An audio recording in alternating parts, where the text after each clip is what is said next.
Desastres aéreos. Esta é uma história real baseada nas gravações da cabine do piloto e em relatos de testemunhas.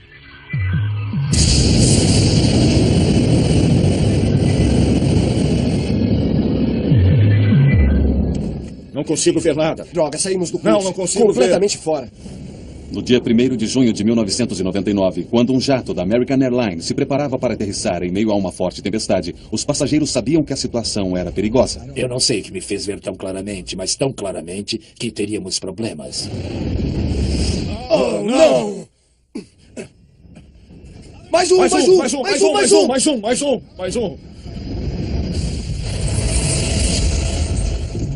Eu gritava, saiam do avião! Corram! Saiam do avião! Não sei onde estamos, mas há uma estrada que dá a volta no aeroporto. Temos muitas pessoas feridas. Este filme conta a história de um desastre trágico e evitável. A investigação revelaria uma combinação mortal de erro de piloto, os efeitos devastadores de condições atmosféricas tempestuosas e uma corrida perigosa para manter o avião no horário. Revelaria também evidências perturbadoras de uma indústria imperfeita sob vários aspectos e que pode matar novamente a qualquer momento. American Airlines.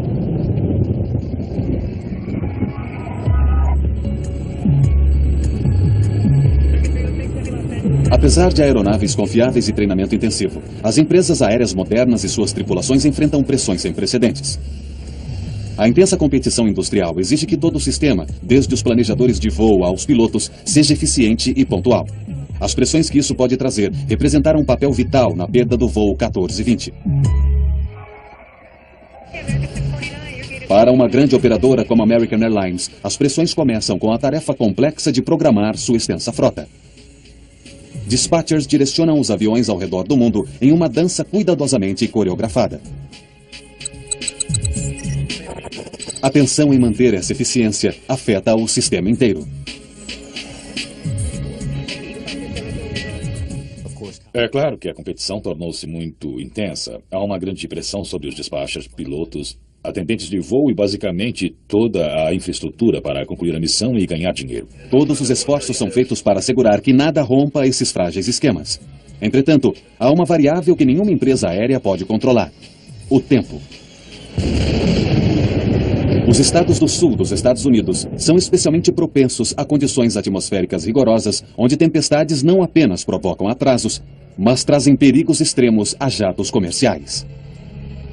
Atrasos, problemas de horário e tempestades violentas, tudo conspiraria para transformar um voo rotineiro em uma terrível corrida contra o tempo. Aeroporto Dallas-Fort Worth. No dia 1º de junho de 99, o voo 1420 da American Airlines estava atrasado. O movimento da tempestade. Tudo está se deslocando para o sudeste, portanto, é isso mesmo. Temos uma noite tempestuosa a caminho. Centro de Operações da American Airlines. O atraso do voo 1420 pressiona os pilotos mesmo antes da decolagem. A responsabilidade de manter um horário apertado pode recair sobre a tripulação do voo. Despache, por favor. Isso, é Michael Ergel. A tripulação tem rígidos limites legais durante suas horas de trabalho. O primeiro oficial alerta ao dispatcher que eles correm o risco de se atrasar. Horário programado para 11h16. O voo terá de decolar dentro de 1 hora ou será cancelado. E os pilotos também tomam conhecimento de uma outra pressão provocada pelo tempo, que piora perto de seu local de destino. Os pilotos tinham comunicado sobre o tempo que receberam antes de partirem de Dallas-Fort Worth, que lhes dava a previsão, os alertas das condições atmosféricas. O dispatcher e o capitão, preparando-se para o voo, examinaram as informações sobre o tempo e acharam que poderiam chegar a Little Rock antes do impacto das tempestades. Os 139 passageiros só queriam chegar em casa. Eu estava viajando com meu filho e minha filha. Estávamos indo para casa de volta das férias. Era o primeiro voo de minha filha. O avião estava atrasado e, é claro, havia muitos atrasos. Era cansativo, frustrante e era tarde da noite. Logo começaram a perceber que o voo 1420 estava competindo com as condições atmosféricas.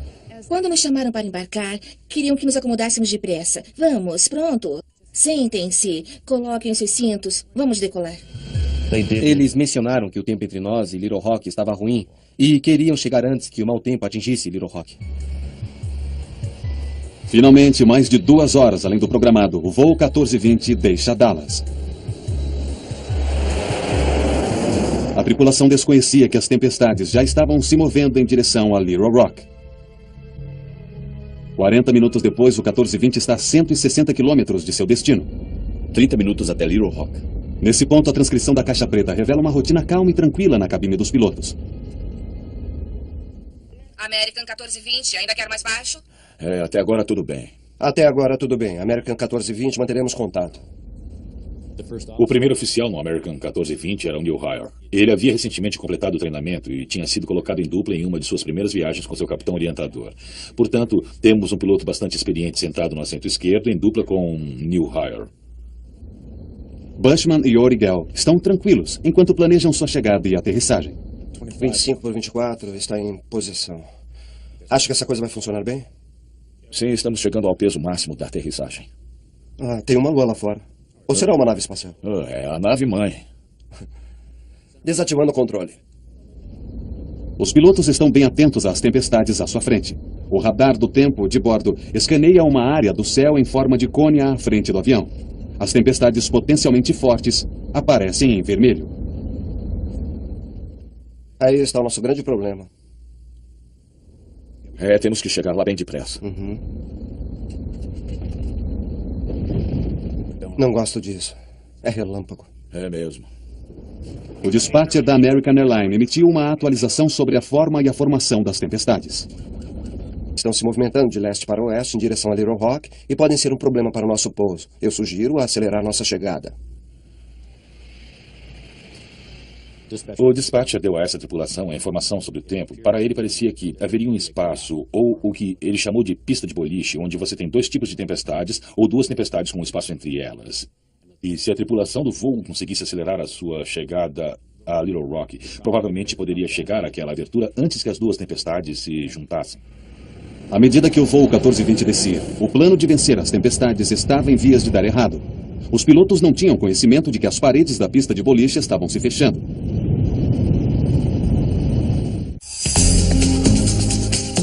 A American Airlines é flanqueada por tempestades traiçoeiras, um corredor que os pilotos chamam de pista de boliche.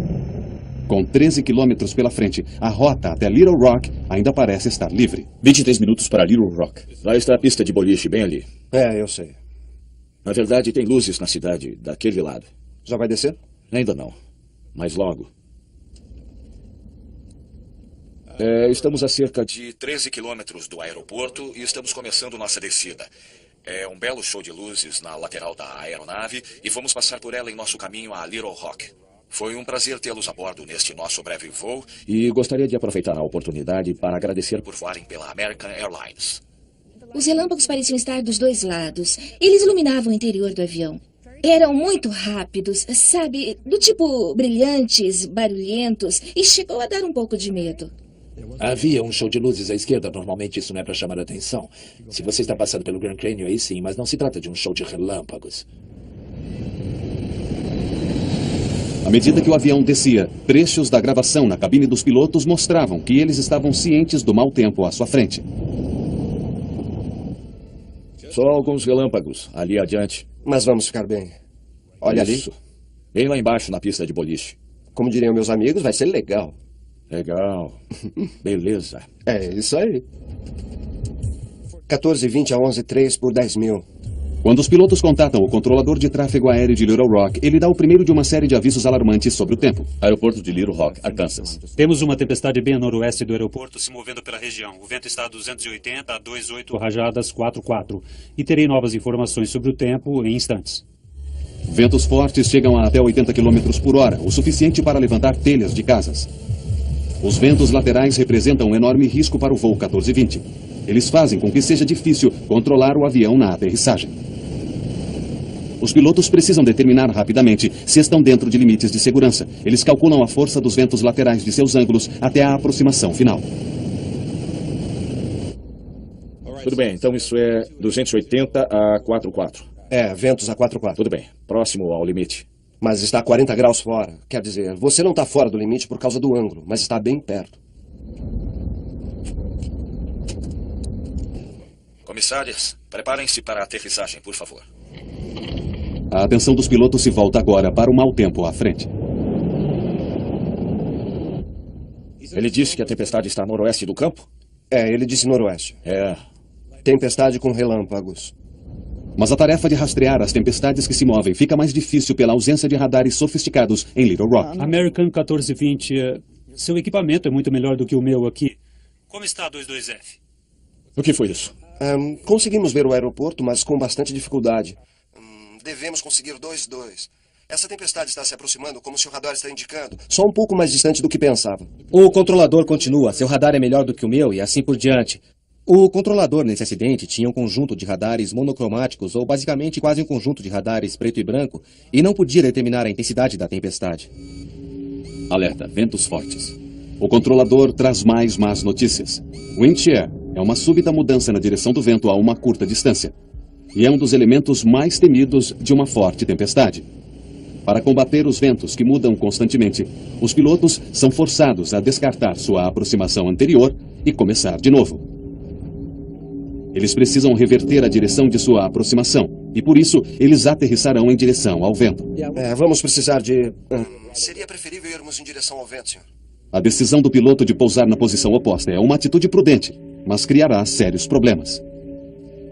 Muito bem, uma volta à direita, 250 pela rota mais longa. Sim, senhor. Está bem perto do aeroporto. Certo, 250 vai funcionar. Enquanto os pilotos se voltam à sua nova aproximação, o radar do tempo da aeronave que escaneia a frente do avião perde o curso da tempestade. Pior ainda, a volta atrasa a aterrissagem mais de 10 minutos, e a cada momento que passa, as tempestades crescem de intensidade. 10 minutos para o pouso. Pista 4, certo? 11.3042, eu acho. Não era o aeroporto embaixo de nós? Isso, certo. Trocando de pistas, mantendo o rastreamento das tempestades. Tudo isso aumenta demais a já pesada carga de trabalho dos pilotos. Certo, 2217 totalmente para baixo, perdida a aproximação. Volta à direita a 4.000. Vamos ver, você tem um aeroporto Eu não tenho um aeroporto. Estou dizendo que você tem o ILS. O ILS eu tenho. Pilotos fazem jus ao que ganham quando voam sob más condições. Quando o tempo piora, assim de repente, a carga de trabalho começa a aumentar, porque é preciso avaliar as nuvens baixas, chuva, relâmpagos, tempestades, vento. Todos esses elementos começam a bombardeá-los à medida que se aproximam das imediações do aeroporto.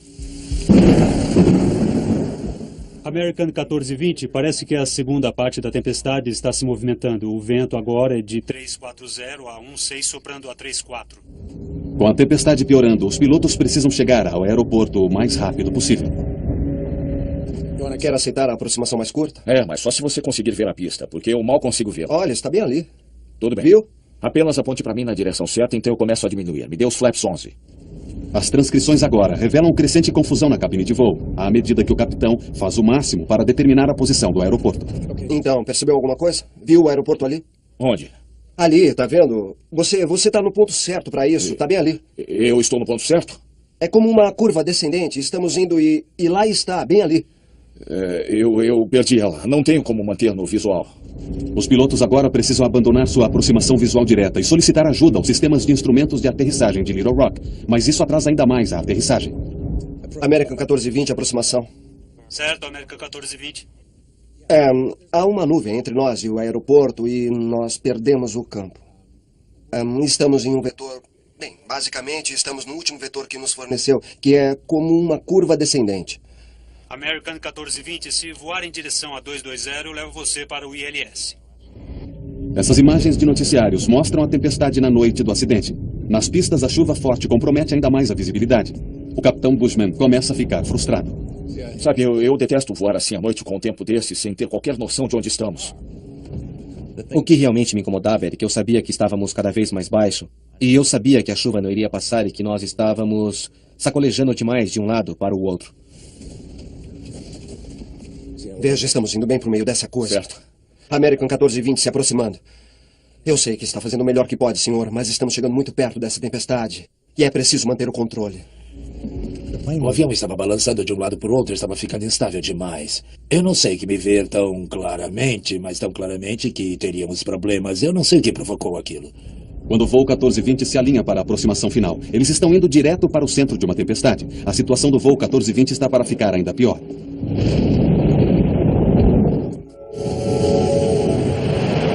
Com o voo 1420 a minutos de pousar no solo, a violenta tempestade dá aos pilotos mais um enorme problema. Chuva ofuscante e nuvens espessas encobrem o campo de pouso. A visibilidade da pista, conhecida como RVR, está apenas um pouco acima do limite regulamentado de 800 metros. Nós vamos direto para isso. American 1420. Neste momento temos chuva pesada sobre o aeroporto. Não tenho informações sobre o tempo, mas a visibilidade é inferior a 1.600 metros e na pista 4 direita o RVR é 1.000 metros. A visibilidade está abaixo de 1.000 metros. Os pilotos não têm certeza de que seja seguro aterrissar. 1.000 metros? Confirmo 1000, American 1420. Na 4 direita, correto? Correto, American 1420. Pista 4 direita livre para pouso. Podemos aterrissar? 030 a 45, American 1420. 1000 RVR. Não podemos aterrissar assim. Não 1000, hein? O que precisamos? Não, 800 RVR. Tudo bem, é isso. É, isso mesmo. Certo. 15. Trem de pouso baixado. E luzes.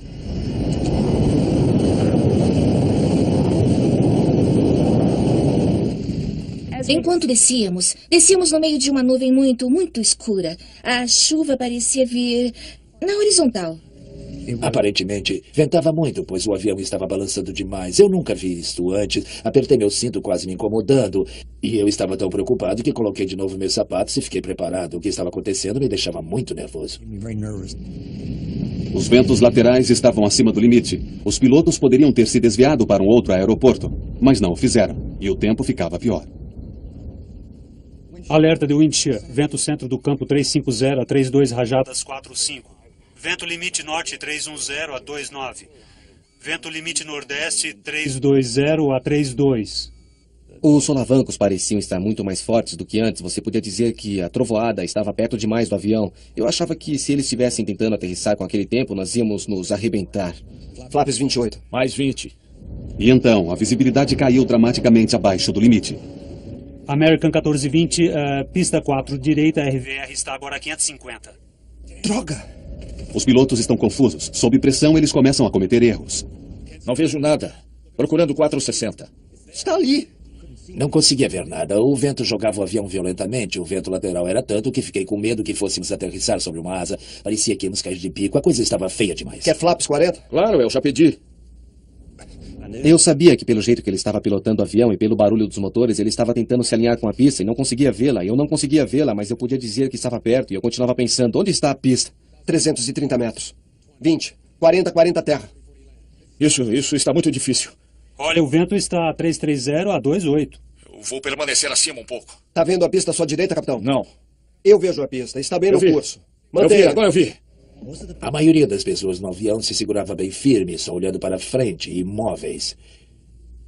Eu pensei no pior, verdade. Achei que não conseguiríamos pousar.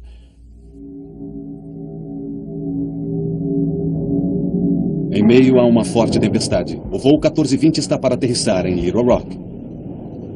Baixa visibilidade e ventos fortes tornam a aproximação final perigosíssima. Vento 330 a 25. 170 metros. Mais 20. Vento 330 a 23. Droga, saímos do curso. Não consigo vê-la. Fora! Não vejo coisa alguma. E agora? E 33 metros. 17 metros. 14. 10. 7. 3.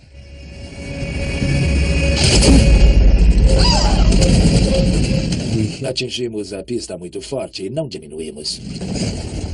No chão, patinando! Oh, não! Ainda estávamos indo muito rápido e naquele momento pensei, estamos mortos. Os freios!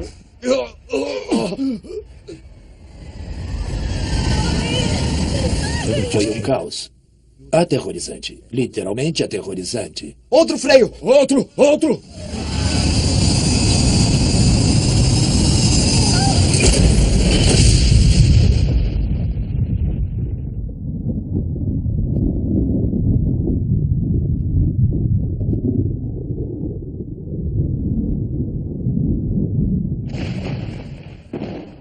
Quando finalmente o avião parou, houve um momento de silêncio absoluto. Havia fogo à minha frente. Eu podia ver destroços. E havia silêncio. E então eu pensei, minha nossa, eu morri.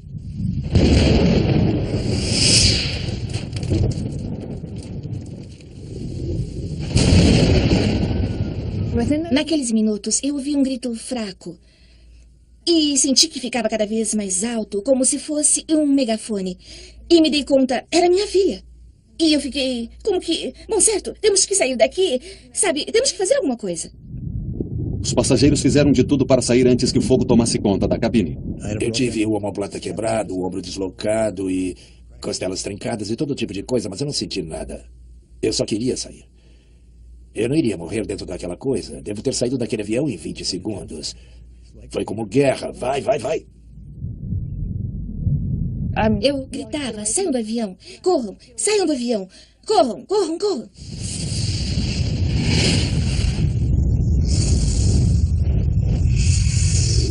Algumas pessoas pareciam ter saído de uma explosão. Suas roupas estavam em farrapos. Eu vi um homem pedindo ajuda pelo celular. Não sei onde estamos, mas há uma estrada que dá a volta no aeroporto. Temos muitas pessoas feridas.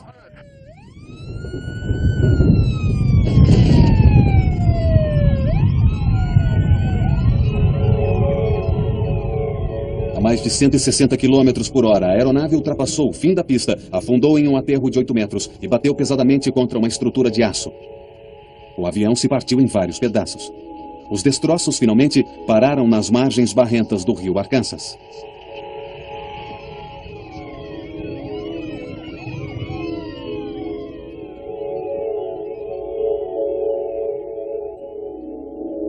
Dez passageiros morreram no acidente. O capitão Bushman morreu instantaneamente quando sua cabine arrebentou contra a estrutura de aço.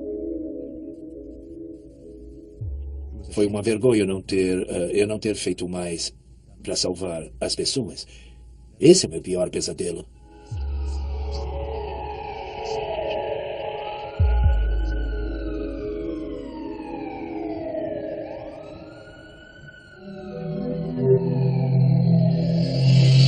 A Secretaria Nacional de Segurança no Transporte americana foi imediatamente notificada. Greg Feith era investigador-chefe da NTSB. Na noite do acidente com o American 1420, eu recebi um telefonema por volta de 1 da manhã do nosso centro de comunicações da NTSB avisando sobre um acidente aéreo em Little Rock e que poderia ter alguns mortos. O investigador Don Ike chegou rapidamente ao local. A adrenalina corre rápido quando acontece um acidente como esse e você vai direto ao local onde ele aconteceu e há uma pressa enorme em chegar para tentar descobrir o que ocorreu e documentar os fatos para que se possa evitar que volte a acontecer. A NTSB montou um centro de comando próximo ao local. Eles passariam os 18 meses seguintes ligando os fatos que levaram ao acidente. Quando chegamos ao local, tínhamos uma ideia do que teria acontecido, só não sabíamos o porquê. Sabíamos que o avião foi além do fim da pista, que os pilotos não conseguiram pará-lo, e a aeronave havia sido destruída chegando até essa estrutura, que o fogo que se seguiu ao desastre havia matado pessoas. Só não sabíamos o porquê. A NTSB trabalhou do momento do impacto em direção ao que acontecera antes. A sequência de eventos foi compilada desde a aproximação final até Dallas-Fort Worth. A primeira pergunta para os investigadores era: por que os pilotos não conseguiram parar o avião? Análises das marcas de pneus deixadas pelo avião durante a derrapagem mostravam uma total perda de controle depois de tocar o solo. Quando você olha para a largura daquelas marcas de pneus, você vê que o avião não estava indo reto, mas na verdade estava deslizando para os lados. Você tem essa máquina que pesa 70, 80 mil quilos com 100 ou mais pessoas dentro dela e que está deslizando descontroladamente para fora da pista. Alguma coisa deu errado na aterrissagem e os investigadores queriam saber por quê. Eles interrogaram os sobreviventes do voo 1420 que forneceriam pistas extremamente valiosas. O que aconteceria se chegasse? Os investigadores da NTSB precisavam descobrir por que o voo 1420 havia deslizado descontroladamente para fora da pista. Eles decidiram entrevistar os passageiros sobreviventes, muitos deles moradores de Little Rock. Os depoimentos levariam a investigação em direção ao mais importante sistema mecânico usado para reduzir a velocidade de um avião depois da aterrissagem. Estávamos realmente interessados nos passageiros que estavam sentados próximos às asas e que poderiam olhar pela janela e nos dizer se haviam visto os spoilers abertos. Spoilers são grandes flaps que se abrem na aterrissagem, literalmente pilhando a corrente de ar sobre as asas. Isso é necessário para que o avião pare. Nenhum dos passageiros viu os spoilers estendidos. A NTSB comparou seus testemunhos com as informações que constavam das caixas pretas do avião. A caixa preta que monitora os sistemas a bordo durante o voo confirmou que os spoilers não tinham se estendido. As implicações eram catastróficas. Aquela aeronave não tinha qualquer possibilidade de parar a tempo. Os freios! Patinando! Oh, não! Assim, teria a falha na ativação dos spoilers sido um problema mecânico? Ou a confusão da aproximação final teria sido um erro do piloto? Para descobrir, a NTSB faria bom uso da caixa preta da cabine do piloto, ou CVR. Quer falar dos 40? Claro, eu já pedi. Um dos elementos-chave que a equipe a cargo do CVR procurava distinguir era o acionamento do spoiler. Na gravação dos dados de voo, verificamos que os spoilers de solo não se abriram. Queríamos saber se o spoiler havia sido realmente acionado ou não. E estávamos procurando o som de um determinado clique. Não conseguimos encontrar esse som no CVR do acidente, o que nos levou a acreditar que a alça não estava na posição armada no momento do pouso. Extremamente ocupado na cabine, o piloto esqueceu de armar os spoilers. Se tivessem sido armados, a aeronave MD-80 teria ultrapassado a pista, mas teria parado antes de atingir a estrutura. Os pilotos cometeram erros graves e basicamente fatais, mas os investigadores queriam saber por quê. Eles suspeitavam que pressões anteriores ao voo haviam levado a tais erros. Eles voltaram sua atenção para as condições climáticas. Ficou claro para nós que o tempo estava péssimo na região por ocasião do acidente e que participação ele teria tido era uma das coisas que tínhamos de tentar descobrir. E compilando as imagens de radar e as observações tentando juntar tudo aquilo, levaria semanas para obter essa informação. A NTSB queria saber qual o papel que o mau tempo havia tido no acidente e se os pilotos estavam completamente cientes do perigo. Estamos indo bem para o meio dessa coisa. Uma das preocupações que os pilotos têm ao tentar pousar um avião é ter certeza de que os ventos laterais que possam afetá-los não excedam a sua capacidade ou a capacidade da aeronave. Os ventos agora a 350, a 32, rajadas 45. Podemos aterrissar? Essa tripulação em especial tinha uma limitação, não imposta por ela mesma, mas imposta pela empresa, e era a de não ser permitido ultrapassar 10 nós de ventos laterais em pista molhada. Limitações relativas a ventos laterais são claramente estabelecidas no manual de operações. A tripulação do 1420 estava voando além dos limites regulamentares. Isso aqui tá uma confusão. Pista à sua direita, tá vendo? Não. Essa animação da NTSB mostra claramente os efeitos dos ventos, levando o capitão a fazer desesperadas manobras finais. Os ventos impactaram o voo. Se você olhar a animação, verá a luta contra o vento. Definitivamente nada bom. No chão! Os freios! Outro freio! Outro! Quando você começa a falar sobre pistas molhadas, tempestades, isso não é nada bom. Mas estavam os pilotos do 1420 cientes dos riscos provocados pelo tempo ruim? Para a NTSB, os perigos das tempestades eram muito claros. Em 94, um DC-9 foi vítima de um wind shear na Carolina do Norte. O avião se descontrolou a 80 metros e despencou lá de cima. Um Delta TriStar se chocou contra o solo depois de voar em meio ao mais violento tipo de wind shear que criou uma enorme corrente de ar descendente. Assim, a tripulação do 1420 deveria ter abortado a aproximação? Lá está a pista, olha. São 2 pistas. É, eu sei. Veja, estamos perdendo. Não vejo como podemos manter a visibilidade. Essa animação da NTSB sobre as condições atmosféricas cobre a rota da aeronave com imagens da tempestade do radar. Bushman e Origel aterrissaram em meio a relâmpagos, chuva torrencial, granizo e ventos de 80 km por hora. Com base nas informações que tínhamos do radar de tempo, a tripulação do voo 1420 deve ter visto a maior parte daquela tempestade. Eles devem ter visto o bordo de ataque se tornando verde e rapidamente mudando para amarelo, então para vermelho vivo. Não vejo nada. Procurando 460. À medida que se aproximavam de Little Rock, eles começaram a ver o mau tempo, não apenas em seu radar, mas pelas suas janelas, os relâmpagos.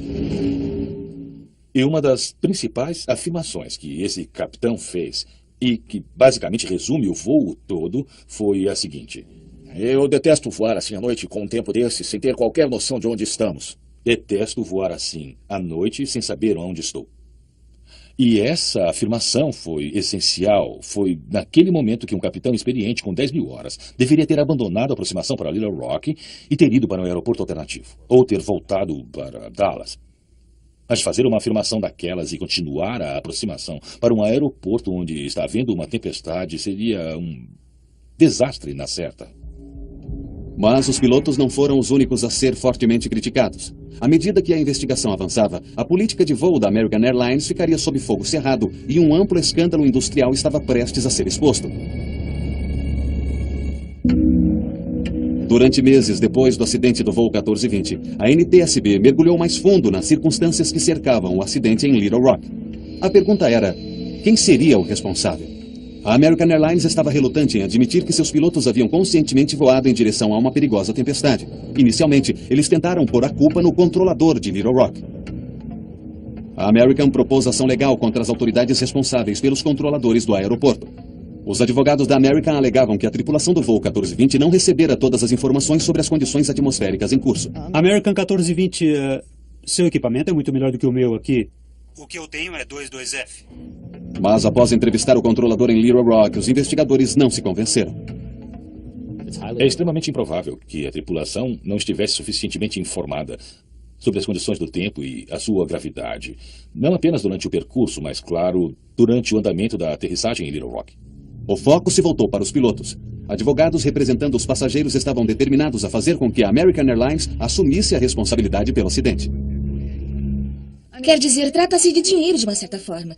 Porque você quer fazer com que eles paguem. Porque eu vi as cartas que eles escreveram respondendo ao meu advogado, minimizando o que tínhamos passado, minimizando as queimaduras da minha filha, os cortes, os efeitos psicológicos que isso provocou em meu filho de 15 anos, em minha filha e em mim. E estavam simplesmente minimizando tudo. E então temos que buscar justiça. René Salmons e muitos outros sobreviventes assistiram às audiências públicas da NTSB que ocorreram em Little Rock 8 meses depois do acidente. Com o capitão morto, o copiloto foi o primeiro a testemunhar. À medida que saíamos da pista, eu podia ver as luzes da pista se aproximando. Eu não conseguia ver nada à nossa frente. Tudo o que eu pensei foi que o trem de pouso podia se arrebentar e que continuaríamos deslizando. Precisa dar certo. Aí eu senti o impacto. Eu acompanhei tudo o que pude. Pode apostar. Eu queria saber o que tinha acontecido. Fui a todas as audiências da NTSB. Senti-me ultrajada. Eu fiquei louca. Para mim, eles não fizeram as perguntas certas. Sabe, eu queria perguntar a eles o que estavam pensando. Por que ficaram jogando com as nossas vidas? O testemunho do copiloto foi bastante discutível. Em seu relato sobre o momento final do voo, ele alega ter dito ao capitão para abortar a aproximação, o que é conhecido também como voltar atrás. Quem pode pedir para que a operação seja abortada? Qualquer piloto. Você pediu um voltar atrás em algum momento? Sim, senhor, eu pedi.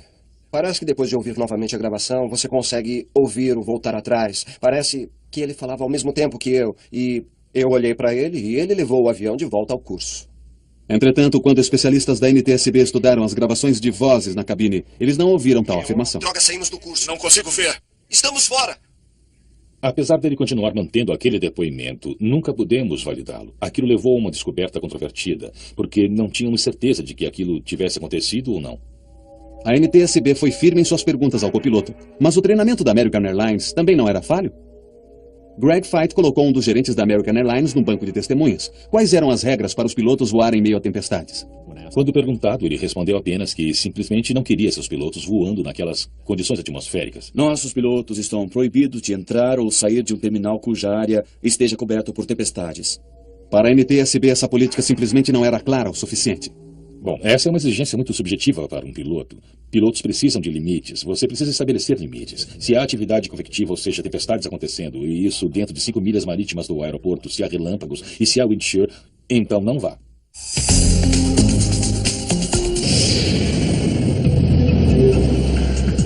Quanto mais investigava, mais a NTSB descobria que voar sob tempestades era algo alarmantemente comum.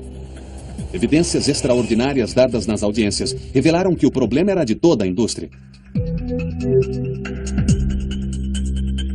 Especialistas do MIT passaram semanas gravando as rotas dos aviões aterrissando em Dallas-Fort Worth. Eles esperavam pelas tempestades e observavam como os pilotos reagiam. Sua animação marca em gráfico os aviões chegando para aterrissar com imagens de tempestades no radar. Qualquer coisa amarela ou laranja é uma tempestade potencialmente forte. Dos 2.000 encontros com tempestades, 2 de cada 3 pilotos voaram em meio à tempestade e aterrissaram sua aeronave. Fiquei muito surpreso com o depoimento na audiência pública. Considerando que eles voam com os melhores equipamentos, possuem o melhor treinamento e têm à sua disposição as melhores informações e continuam tomando decisões que colocam em risco a vida das pessoas, eu fico surpreso que eles tenham tentado fazer uma coisa daquelas. Os pilotos sabem que se entramos em uma tempestade, podemos não sair dessa tempestade. E se conseguirmos sair, pode acontecer de não sairmos inteiros. Por que tantos pilotos voam rumo ao perigo? Pesquisadores do MIT descobriram que os pilotos eram mais descuidados quando estavam atrasados, se era noite e se o avião à sua frente também voava sob mau tempo. No caso de Little Rock, 2 daqueles 3 elementos estavam presentes. Era a noite e eles estavam atrasados.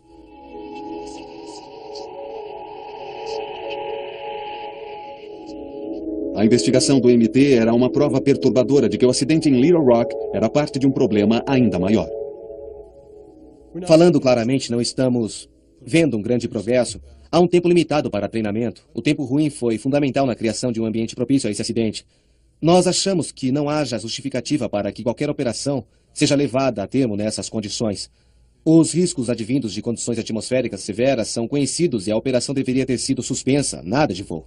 Os verdadeiros motivos por trás do acidente do 1420 iam ainda mais longe. Por que os pilotos estavam tão determinados a aterrissar? Gregory Feight encontrou a resposta em Dallas-Fort Worth antes mesmo que o avião deixasse o solo. Ali ele encontrou sinais de condições mortais em aviação decorrentes do estrito cumprimento de horário. Pode ter sido o cumprimento de horário. A tripulação sabia que estava num dia de trabalho de 14 horas e tinha sido um longo dia de trabalho. O aeroporto estava bem ali. Vamos tentar, vamos ver se conseguimos completar a missão. Os pilotos têm em mente o objetivo, nós temos em mente a missão. Nós vamos meter o bedelho ali e tentar ver se podemos completar a missão. Às vezes iremos completar aquela missão, mas às vezes nos envolvemos demais e não podemos pular fora. E não há mais nenhuma outra opção e coisas ruins acontecem. As pressões em função do cumprimento de horário deflagraram uma série fatal de erros e equívocos. Não consigo ver nada. Procurando 460. Ao final de um longo dia correndo para vencer a tempestade e fazer com que seus passageiros chegassem a seu destino, a tripulação do 1420 cometeu um erro básico que custou a vida de 11 pessoas. Eles se esqueceram de armar os spoilers. Estavam tão ocupados tentando colocar o avião no chão que se esqueceram de fazer o que precisavam. Não tiveram tempo para isso. Depois do acidente, a American Airlines revisou seus procedimentos da lista de checagem. Ambos os pilotos precisam agora confirmar que os spoilers estão armados, prontos para aterrissagem. Secretaria Nacional de Segurança no Transporte, Washington. Em outubro de 2001, a NTSB publicou seu relatório. Eles chegaram à conclusão que as 2 principais causas do acidente foram, primeira, a decisão de aterrissar sob tempestade e, segunda, a falha dos pilotos de não armar os spoilers. A American Airlines se negou a tomar parte deste filme ou comentar as conclusões. Como investigador, eu tive praticamente 2 anos para criticar e determinar o que o capitão estava tentando fazer.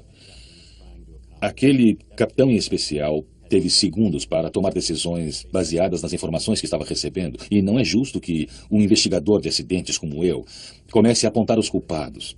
Eu não estava lá. Eu os culpo, mas não estou furiosa com eles pessoalmente. Eu não gasto o meu tempo com raiva deles. Não conseguiram nada, só canseira. Você pode compreender, mas eu não consigo entender uma pessoa, sabe, querendo se matar. Nós fomos visitar seu túmulo na Academia das Forças Armadas algumas vezes e o sujeito apenas foi apanhado em uma hora muito ruim, estar lá, sofrer aquilo. Um ano após o acidente, os sobreviventes do voo 1420 se reuniram no local para lembrar aqueles que morreram. Para os passageiros que sobreviveram, os efeitos do acidente são duradouros e profundos. Nós, como família, trabalhamos muito e durante muito tempo para superarmos isso. Conversamos bastante. Muitos relacionamentos terminaram. Você descobre quem são os seus verdadeiros amigos.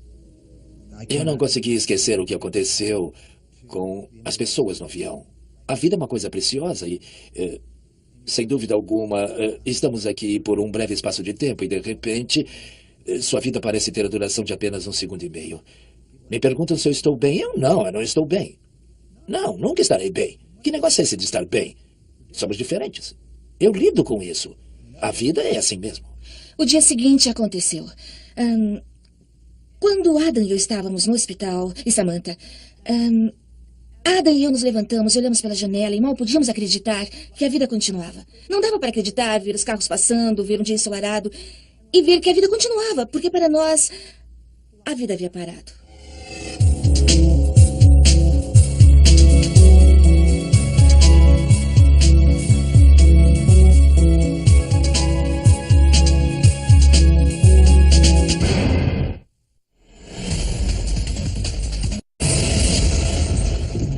Eu gritava, saiam do avião, corram, saiam do avião. Não sei onde estamos, mas há uma estrada que dá a volta no aeroporto. Temos muitas pessoas feridas. Este filme conta a história de um desastre trágico e evitável. A investigação revelaria uma combinação mortal de erro de piloto, os efeitos devastadores de condições atmosféricas tempestuosas e uma corrida perigosa para manter o avião no horário. Revelaria também evidências perturbadoras de uma indústria imperfeita sob vários aspectos e que pode matar novamente a qualquer momento. American Airlines.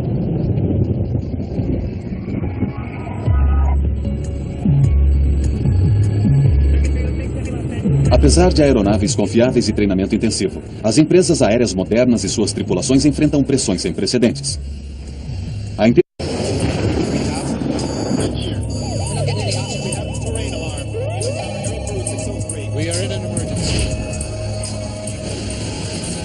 Desastres aéreos. Esta é uma história real baseada nas gravações da cabine do piloto e em relatos de testemunhas.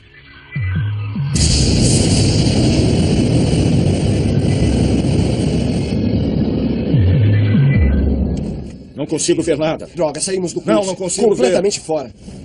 No dia 1º de junho de 1999, quando um jato da American Airlines se preparava para aterrissar em meio a uma forte tempestade, os passageiros sabiam que a situação era perigosa. Eu não sei o que me fez ver tão claramente, mas tão claramente que teríamos problemas.